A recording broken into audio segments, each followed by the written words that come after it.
Welcome to the Guest House. I'm Shawn Parell. And I'm David Keplinger. And this season, we are exploring a term that Emily Dickinson uses to describe the essence of practice. She called it our gem tactics. She's talking about how our spiritual, artistic, and intellectual inquiries shape the way we meet each other and move through the world. This season, our guests from various arenas of creative mastery are going to share with us how they have refined their gem tactics and thus their engagement with life. Thank you all for being here.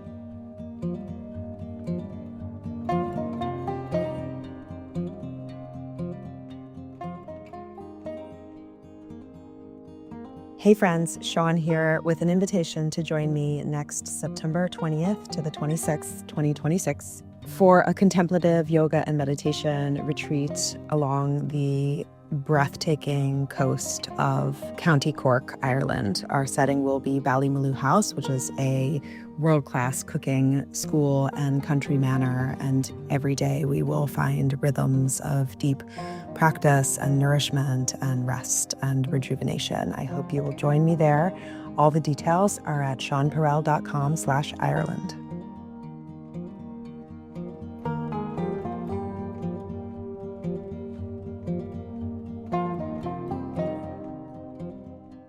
David.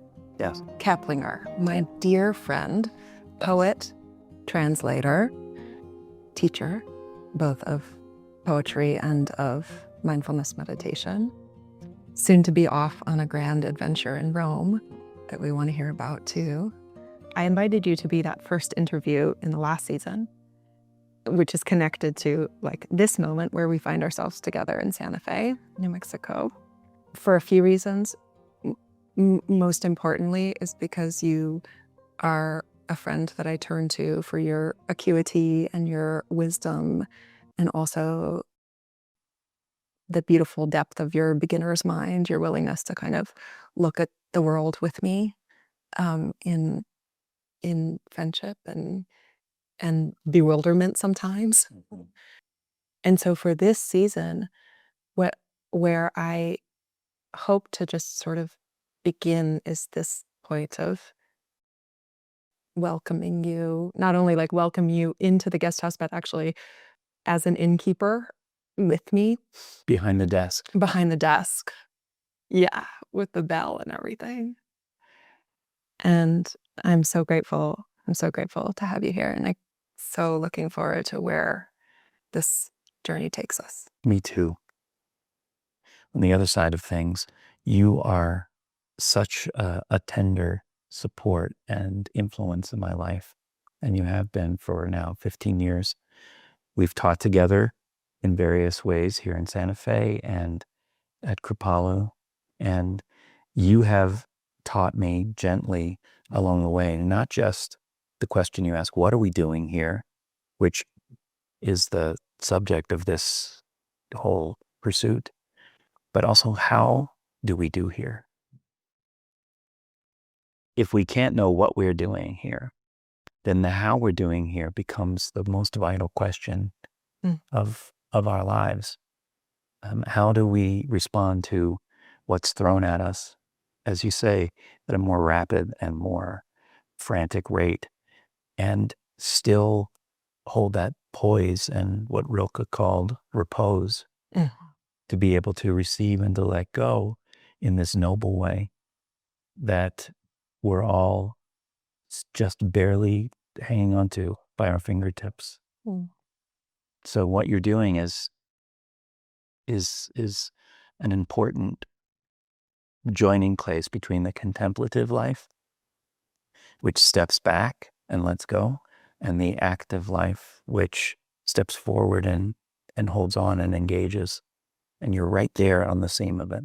It's my privilege to be here with you at the end. Mm-hmm. So we will be recording, me from Santa Fe, New Mexico, and you from?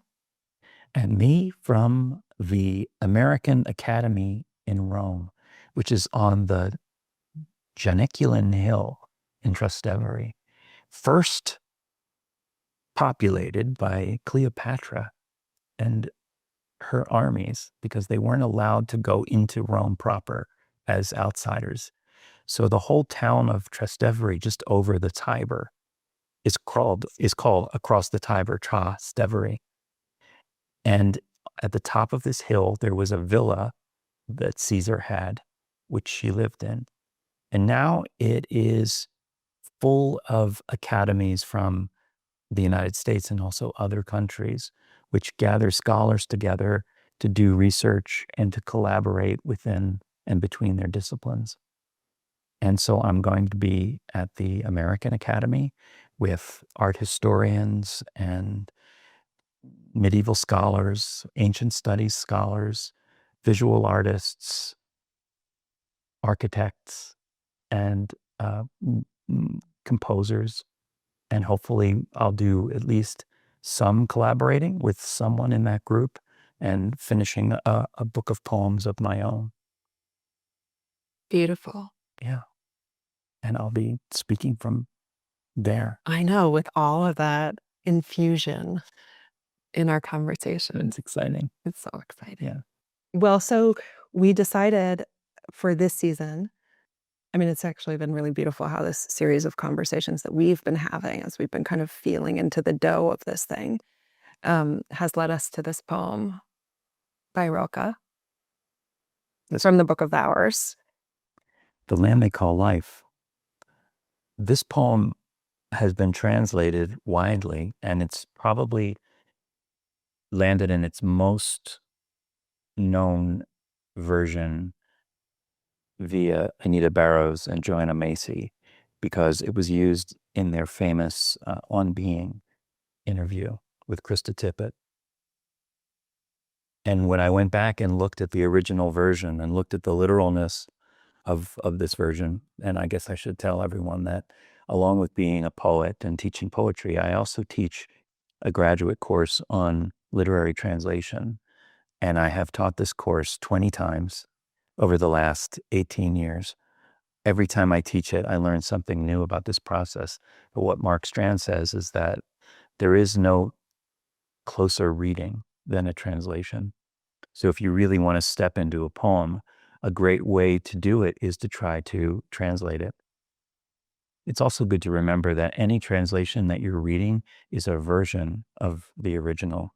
And that to really know the original, you have to not just speak the language, but also speak it natively so that you hear every little subtle wink behind the words. Mm-hmm.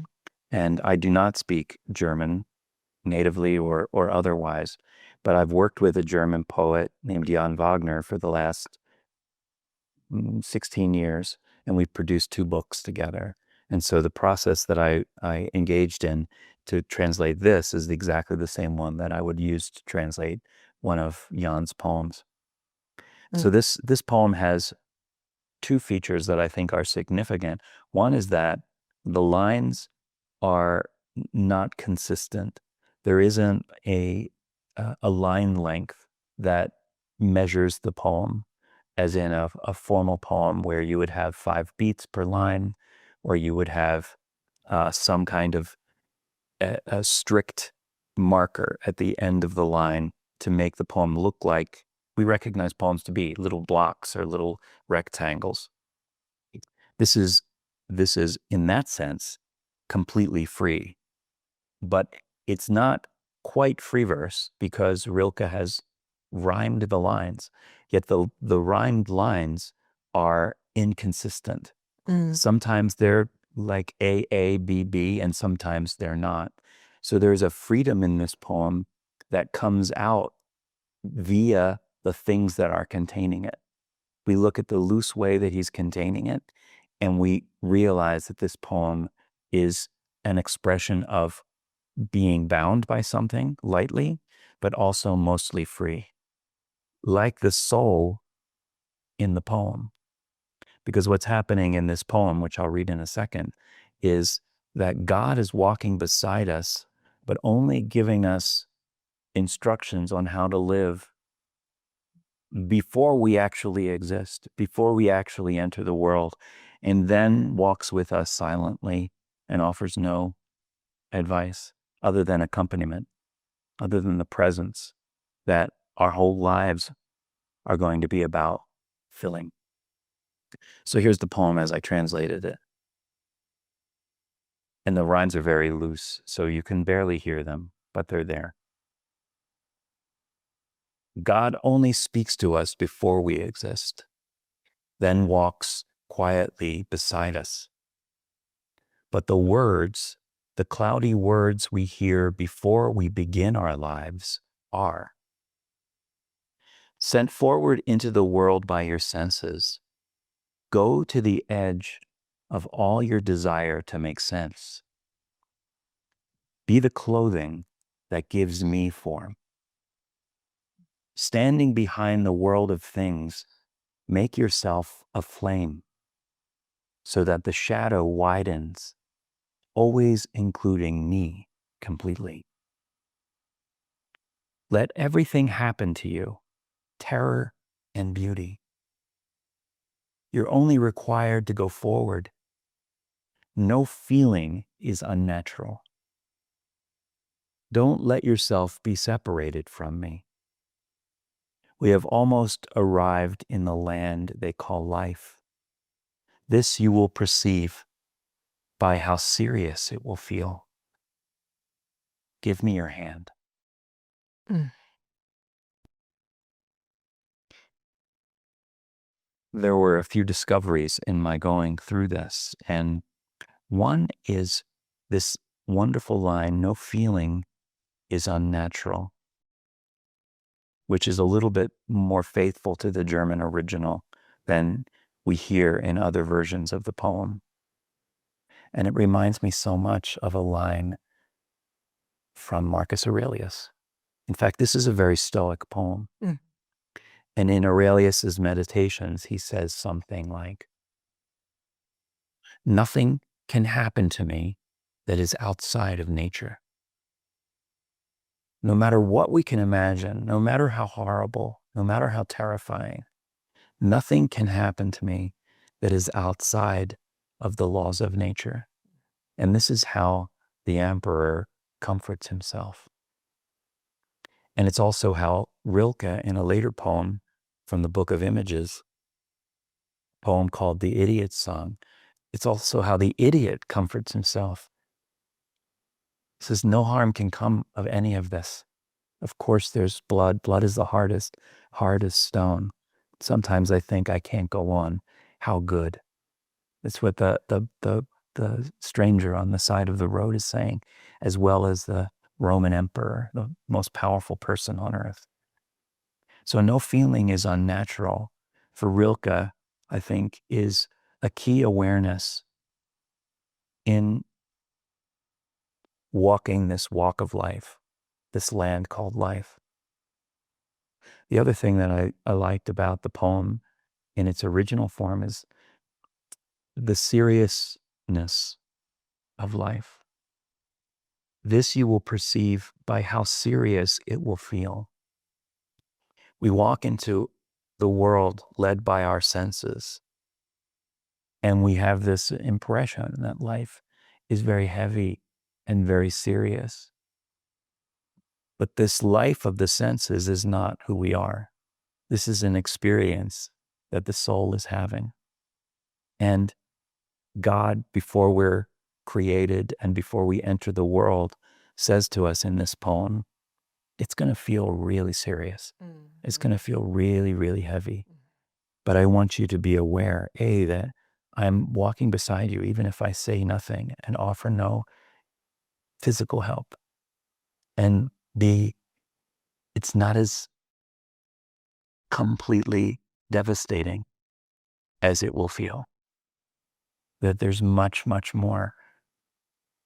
He says, be a flame standing behind things so that the shadow that you cast will include me completely.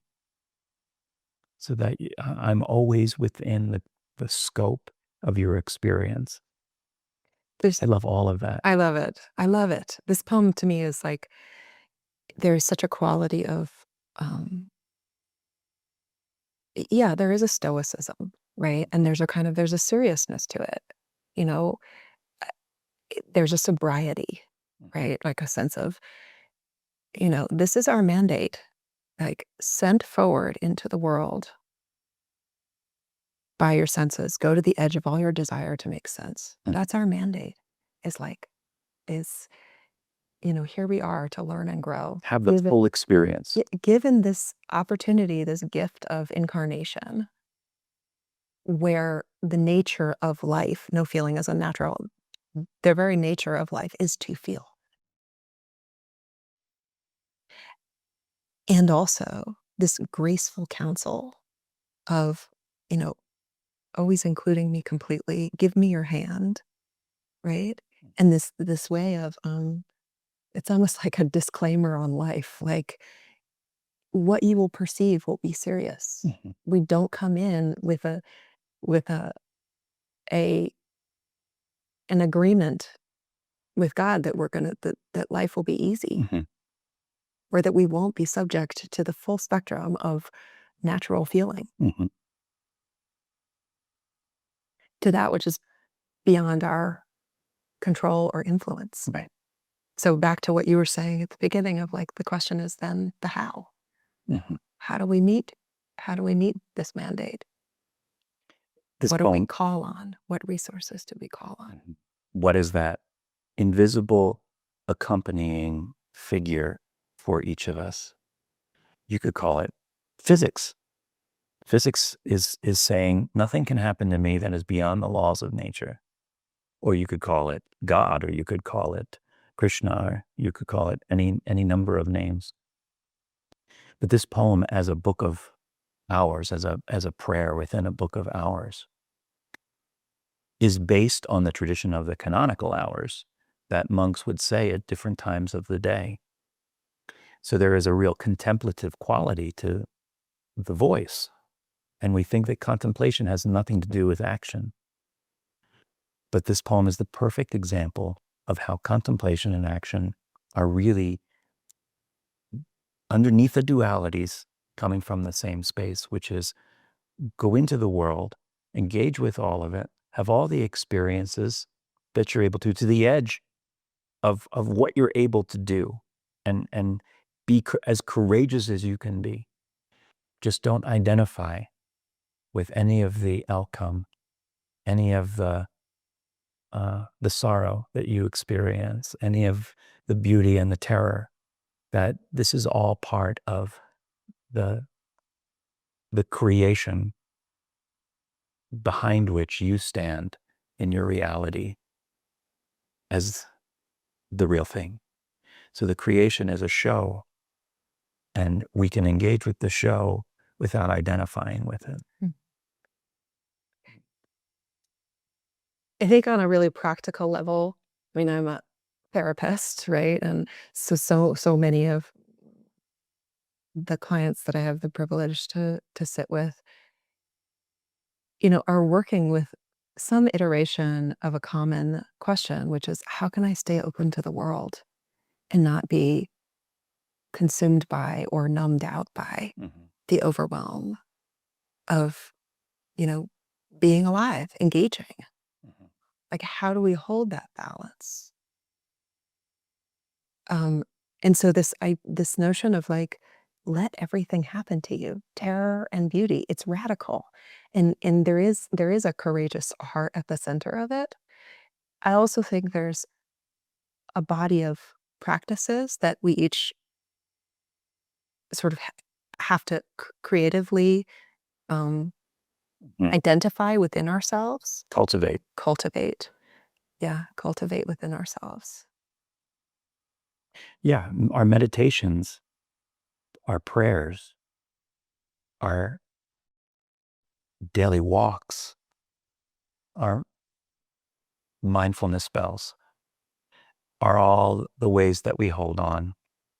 And then, of course, we've let go without even knowing that we've let go, because we're caught up in the whirl of the world. And we're flying around in this cyclone until we stop and realize, oh, I'm flying around in the cyclone. And then congratulations, you've done it. You've managed to step back from the cyclone and say, this is me letting everything happen. But this isn't everything. There's also the thing that's contained within the field of shadow that my flame is creating beyond things. Mm-hmm. And that is what I call God. Mm-hmm. Yeah, this final resonant counsel, which is give me your hand.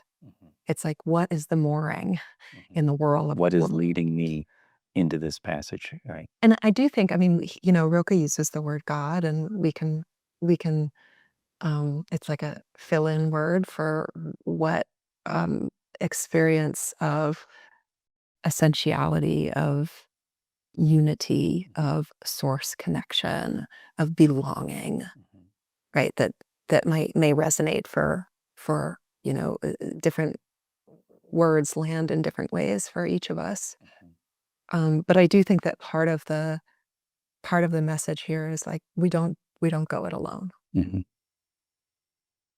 Do you feel that you are accompanied? In every way. One of the innkeepers asks the other innkeeper. Yes. In every way? By my fellow innkeepers in the house uh, of life. I feel accompanied spiritually. I feel accompanied by the natural world. I feel accompanied by those precious other humans that see with the eye behind the eye, right? That this line of standing behind the world of things. Yeah.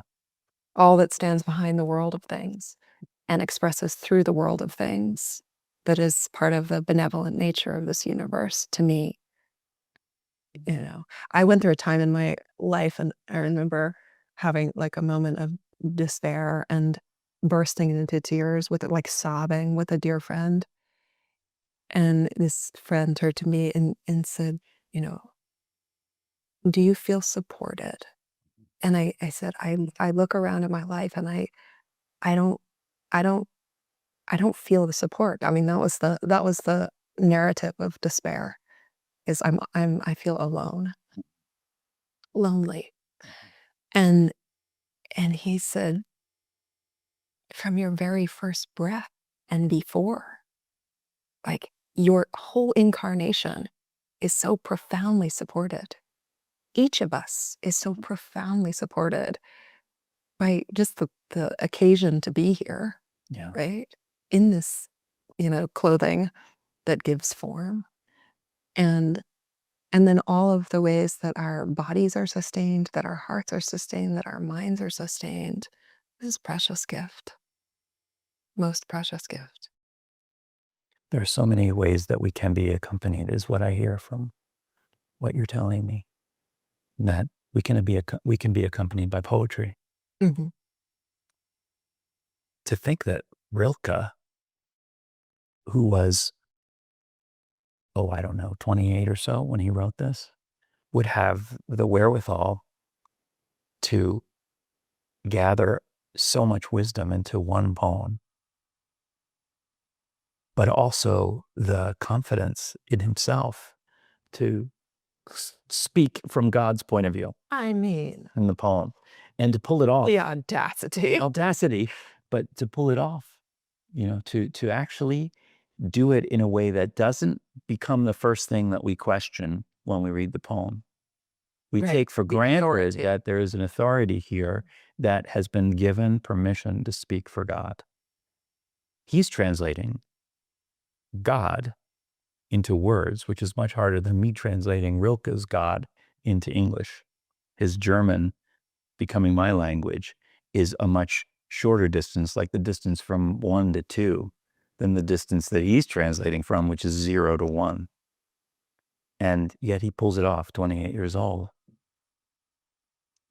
I feel accompanied by that figure and a few others who are the poets that I read again and again. I have to confess, I read some new poetry because there's a lot of good poetry out there now, but mostly I read the same poets over and over again, and even the same poems over and over again, because like with this one, if I read the poem as a translator would, looking at the literal and the formal and the connotative voice of the poem, and thinking about the ways that these all intertwine to create something unique and inimitable, I don't need many poems to last me a lifetime. A few is really enough to experience again and again. So that is one way to be accompanied, but also accompanied by my own higher self, by my smartest self. And that I feel in certain situations that I put myself in. I don't have to cultivate anything to have a higher self, but I can cultivate situations that bring it out more consistently and more often so that I can hear my own counsel. Not just, this frontal lobe speaking, but my whole body, all of its cellular knowledge and wisdom coming to the fore, which I then translate into English, in my head, into thinking. And I can step back and realize, oh, this isn't that lower self that wants or doesn't want. This is something else that knows that everybody I meet is love in disguise. Do you feel like, because this word cultivate, how does a gardener cultivate their garden? Daily practice, right? There's something about the attention, the alignment, the tools, the development of a certain kind of returning to over and over and over again. And so I wonder if you're talking about the cultivation of relationship between the you're only required to go forward part of us and the higher self. Um, I I experience this as sort of the essence of what is practice, right? Practice is this cultivation of connection through the movement of our daily lives and all of the sort of mundane, seemingly mundane, the clothing of life, the quality of connection to form, to essential form. And I wonder for you, and knowing that we're going to be interviewing, many creative practitioners in one form or another, how do you see this cultivation? This is interesting. Emily Dickinson calls what you're describing as cultivation and honing a practice her gem tactics. Gem tactics? Gem tactics. We learn our gem tactics playing at sands, she says, meaning like fake jewelry that's made out of sand or glass that looks like the real gem. So our gem tactics are the ways that we shape the facets of the best parts of ourselves. And we start by practicing. And practice, in your case and in my case, has to do with meditation. But I think what I'll discover having the conversations that I'm going to have this season with you is that there are many kinds of gem tactics that bring us to the same place. In fact, for me, writing poetry for 35 years has been my gem tactic, because what happens is that I see my own false moves at work, and I see where I'm writing in order to be known rather than to know myself. Or I see where I'm writing in order to look smart rather than to perceive the intelligence in the world that's loose, and alive in things. And to get out of the way of the poem so that that part in me, which is what I call the smartest self, is moving through me and not giving myself credit as the source of it. It's the Dharma. It's, whatever you want to call it. So poetry has been that thing for me. Yoga, meditation, close reading of sacred texts, which you've spent half of your life doing. I play guitar too, and I play it moderately well. And I realize that for and all the guitar players and musicians out there will know what I mean by this. You get to a point where you're decent enough to play whatever is put in front of you. You could fake it fairly well. And the temptation is to just stop there. But there's this call that Rilke is asking, which applies to that process, which is that you always have to keep pushing at the edges of the good enough. And you'll never get to the edge of perfection. But by pushing at the edge of good enough, you will find yourself increasingly in a place where the plateau inclines toward perfection, towards a more wholesome way of being, or a more skillful response to the things that are thrown at you. Mastery In all the forms, because mastery is not just here at the top. Mastery is all the way on up the incline.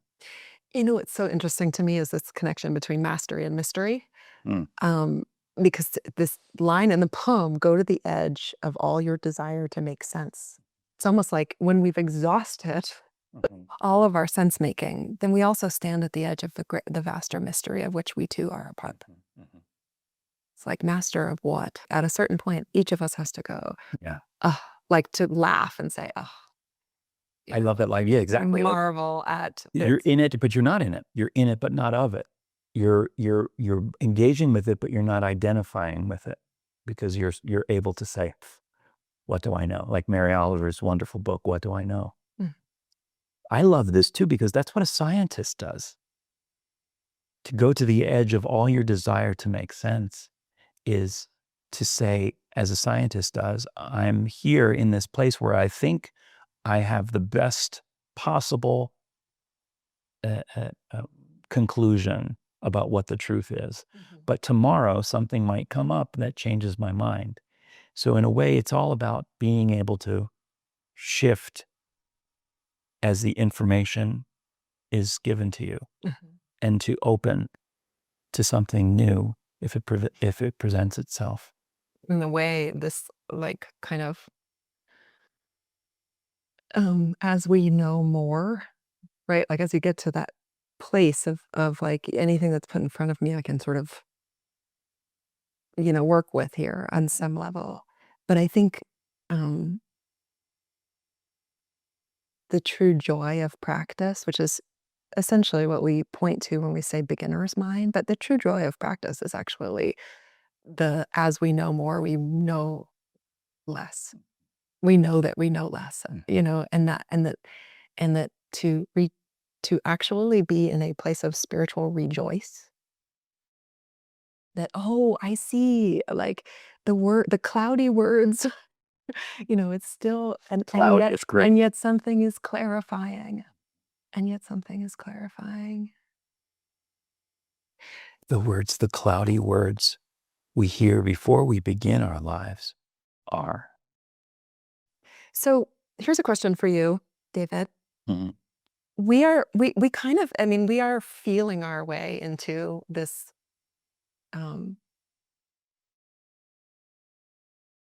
inquiry, this sort of adventure together. And I think in some ways, rather than starting in a very kind of literal place, we had to begin with the ethos of this poem and kind of like, what is the cathedral we're stepping into? We're going to be inviting other voices in, artists and, writers and hopefully scientists and philosophers, and to be able to kind of continue to explore some of the questions that we've even just sort of teased out here.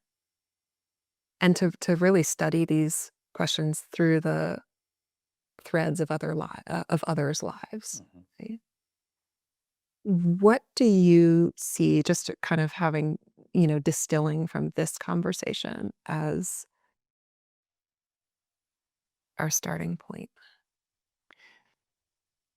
Well, I'm a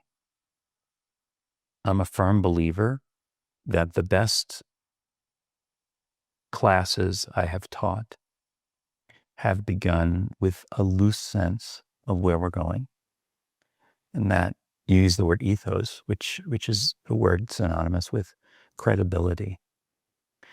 And every teacher has to have an ethos walking in. It can't just be that they're called professor or that they got a job as a professor.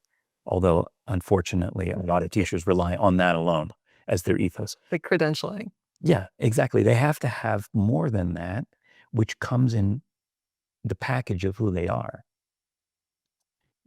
Do they do this work on their own? Are they willing to admit that they don't know everything? Strangely, credibility comes not in what you know, but in what you're willing to admit that you don't know. So I come to the classes that I teach with this openness of heart, but also with a serious plan about where the course is going to go. And over the semester, invariably, it always goes in some different direction because that seems to be the demand of the students and this class at this given time. Maybe it's a wonderful class. It's far beyond what I had hoped to teach them. And they're teaching me. Then we're going in another direction altogether, and I just have to go with that current. So I think having a plan is important, but also being open to what the guests will bring us is even more vital. Mm-hmm. I would love, at least in every interview, to have the guest read a short poem of their choosing.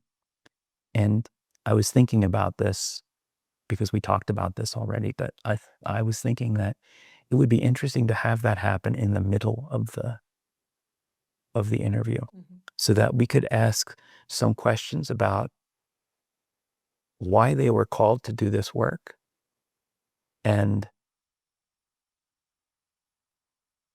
where their break with belonging, to use Jonathan Faust's term, happened, and how the work for them represented a way back to belonging. Mm-hmm. And then the poem. And then some questions about why that poem and how that poem speaks to them, which, I mean, could go on for 2 hours or it could go on for 5 minutes. And I think it will depend on who the guest is. But it could be an interesting way to interview them in a way that they hadn't been interviewed before. Most of the time, interviews are about, tell us about your work. Tell us how it was difficult. What are you working on next? What was your childhood like? Yeah. We hear that all the time, and there's plenty of information about each of these people out there. But this is a look at their inner accompanier. You know, who's accompanying them? Yep. Or what teachings, what has been Yeah. a pivotal voice, right? Yeah. Speaking through the cloudiness of life. Yeah, the clouds of life. What about you?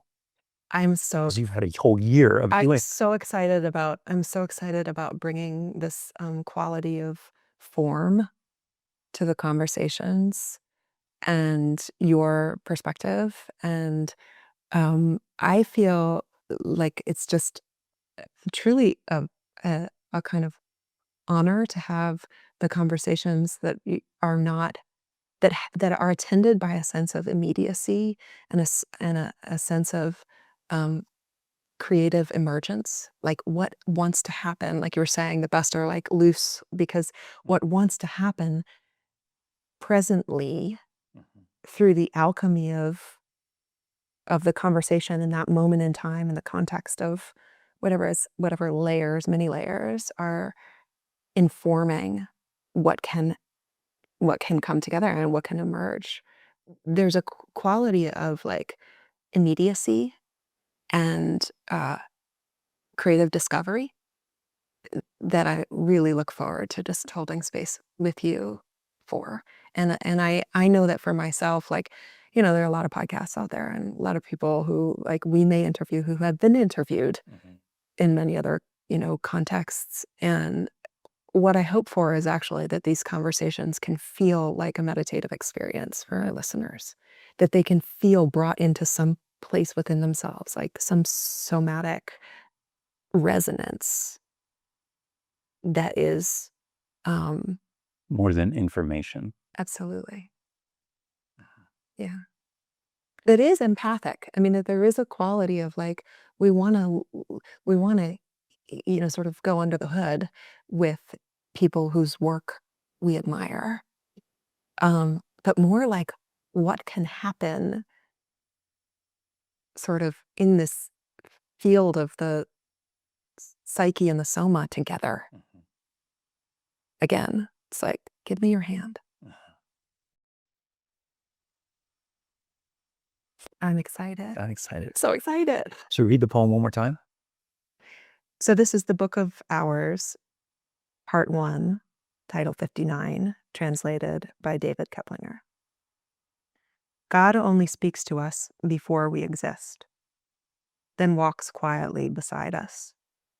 But the words, the cloudy words we hear before we begin our lives are sent forward into the world by your senses. Go to the edge of all your desire to make sense. Be the clothing that gives me form. Standing behind the world of things, make yourself a flame so that the shadow widens, always including me completely. Let everything happen to you, terror and beauty. You're only required to go forward. No feeling is unnatural. Don't let yourself be separated from me. We have almost arrived in the land they call life. This you will perceive by how serious it will feel. Give me your hand.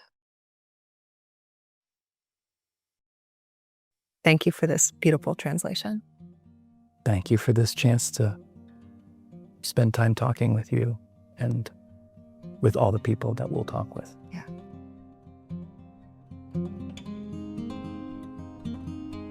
Thank you so much for joining. If these conversations resonate for you, we'd be so grateful if you'd like, subscribe, or leave a review wherever you listen. This work is freely offered, but paid subscriptions make it possible. You can also check out our work at davidkeplingerpoetry.com and shawnparell.com. You'll find both links in the show notes. Until next time, take good care of yourselves and each other.